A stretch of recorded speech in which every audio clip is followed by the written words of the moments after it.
Hoje, hoje eu quero falar para vocês um pouquinho sobre a cultura da indiferença, né? Quando nós falamos sobre a indiferença ao próximo, eu sempre gosto de repetir, gosto não, né? A gente repete porque é o jeito. Que a indiferença, ela é pior do que o ódio. Porque a indiferença você torna o outro como se fosse um nada, algo inexistente. Não tem até uma postura de relação, não tem nenhuma reação para com o outro, né? E nós vemos muitas vezes, no tempo que nós vivemos, no advento das redes sociais, essa cultura da indiferença que vai se expandindo, se multiplicando. E às vezes disfarçada de amor, disfarçada de uma falsa empatia, uma palavra muito na moda, né? E às vezes nós coletivizamos o amor.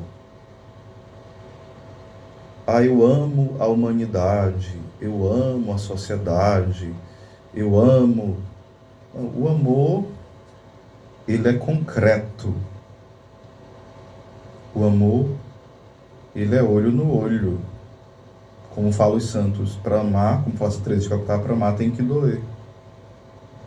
A mãe que ama o filho, o esposo que ama a esposa, e por aí vai, cada um que vai se doando, se gastando um pelo outro. E às vezes a gente vai caindo nessa ilusão de um amor coletivista. Não, a gente tem que amar os irmãos. Sim, temos que amar os irmãos.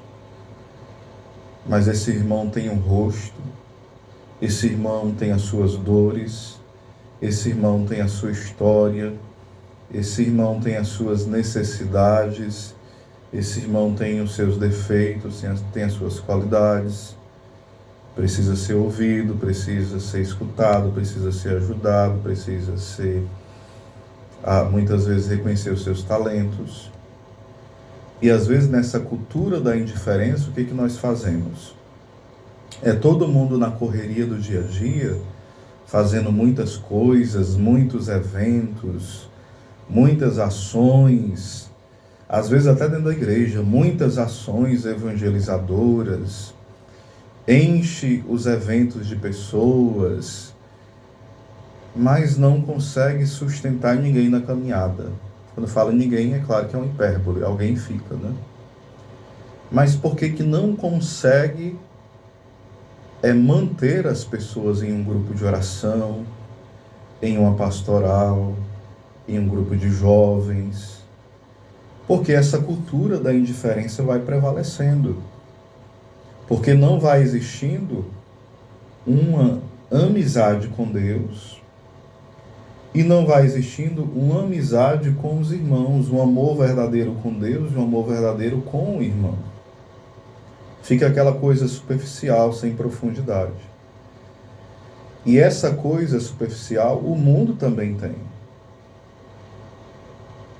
Então, se as pessoas encontram em um grupo da igreja uma superficialidade pior do que o que ela encontra em um grupo de amigos que ela está encontrando ali no barzinho, ou então no grupo de jogo, ou no grupo do videogame, ela vaza, ela foge.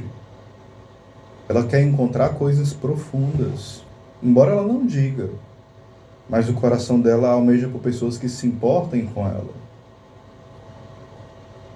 que se importem com ela, não com coisas que ela faz, como se ela fosse uma máquina.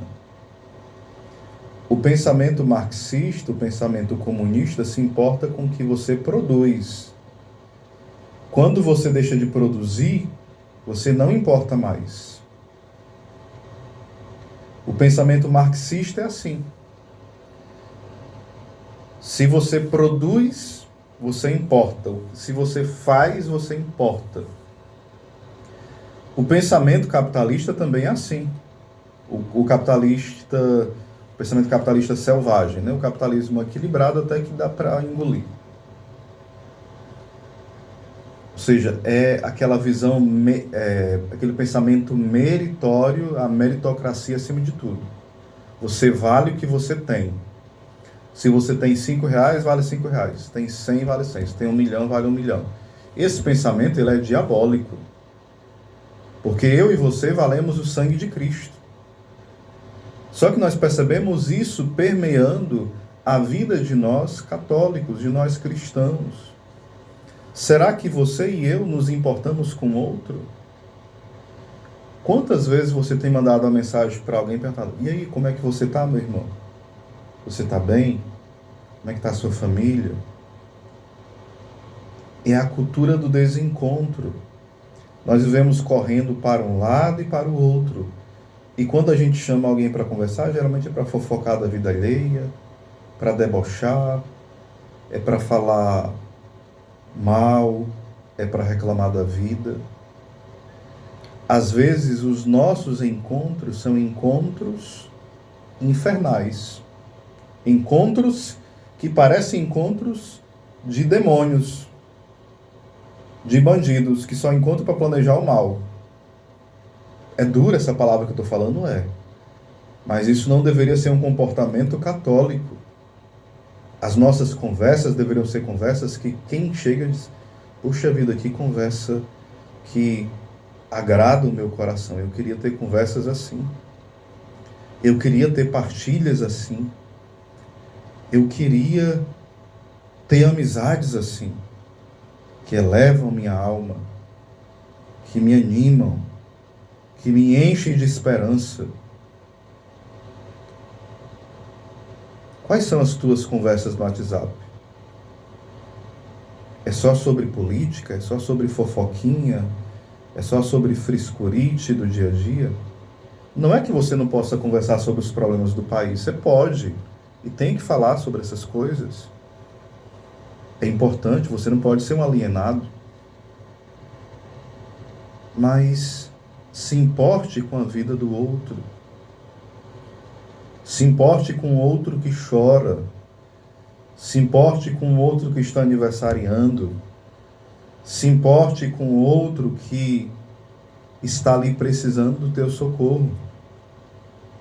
Se importe com o outro que está precisando dos teus parabéns, porque talvez passou no concurso, está celebrando aniversário de casamento. Às vezes a gente não sabe nem celebrar a alegria do outro, né? O outro fala: olha, eu estou aniversariando.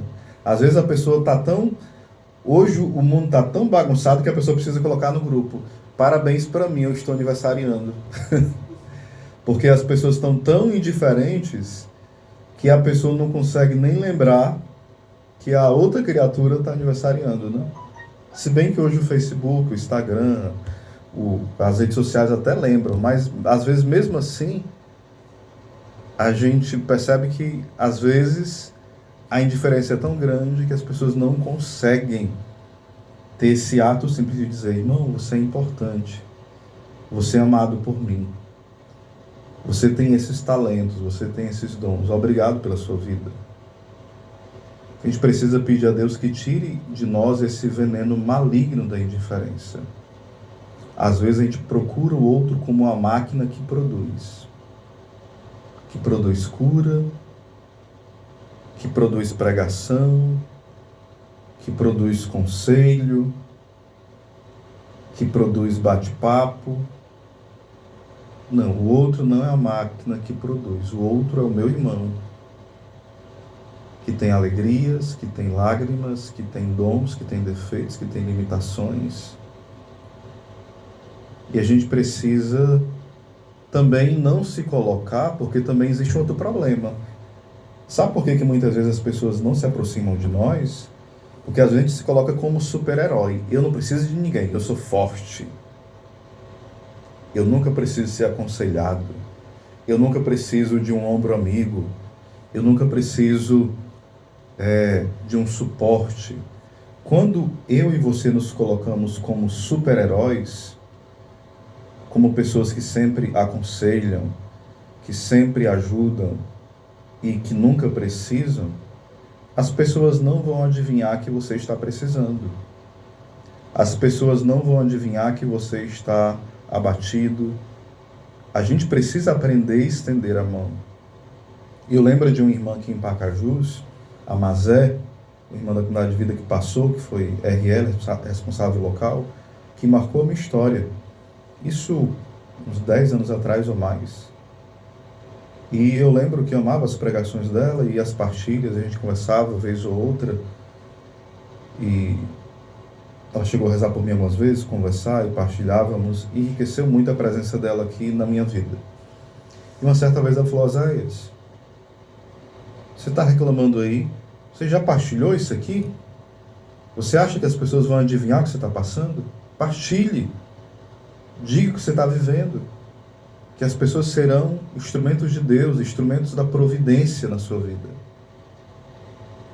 Daí então eu sempre aprendi que para que uma mão seja estendida, eu preciso também estender minha mão. Para que uma mão cheia chegue, eu preciso estender a minha mão vazia. Então você pare de ser orgulhoso. Se você está sofrendo, não queira que o outro adivinhe. Ah, tinha que saber. Não, a pessoa não é um adivinho, não. Ah, pela minha cara ela percebeu. Não, às vezes tua cara é azeda, a tua cara é ruim desde que tu nasceu. É feia. E ninguém vai saber. Né? Às vezes a minha cara é de limão azedo. Eu lembro quando eu era criança, faz pouco tempo, né? E sempre o pessoal andava lá em casa assim: esse menino tem cara de rico. Esse menino tem a cara ruim. Vale, rico tem cara ruim, é, Marcelo? Era só a cara mesmo, sempre fui liso, né? E toda vez que chegava lá em casa, esse menino todo metido, né? Sério, sério. Só que quando iam conversar comigo, sempre eu procurava, e sempre procurei ser uma pessoa tranquila, amigável, né? Mas sempre, de fato, foi uma pessoa assim mais séria e tal, na minha, né? Eu lembro até que quando eu ia acompanhar as pessoas, e vou acompanhar, teve uma pessoa que falou assim, né? Oséias, eu não sabia se era pior falar contigo ou arrancar, extrair um dente, porque a coisa que eu mais tenho medo é extrair dente. Aí ele falou isso depois que eu estava aconselhando ele, brincando e tudo, e ele riu bastante. Aí ele falou: não é nada do que eu estava pensando, né? Eu estou dizendo isso não para me promover, estou querendo dizer que às vezes a gente faz do outro um monstro. Mas por quê? A gente não se aproxima. A gente precisa se aproximar do outro para ver as feridas do outro e ajudar a sarar, e deixar que o outro, pela graça de Deus, ajude a sarar as nossas feridas. Essa é a cultura do encontro com Deus e da cultura do encontro com o irmão, que mata a indiferença. Louvado seja o nosso Senhor Jesus Cristo, para sempre seja louvado.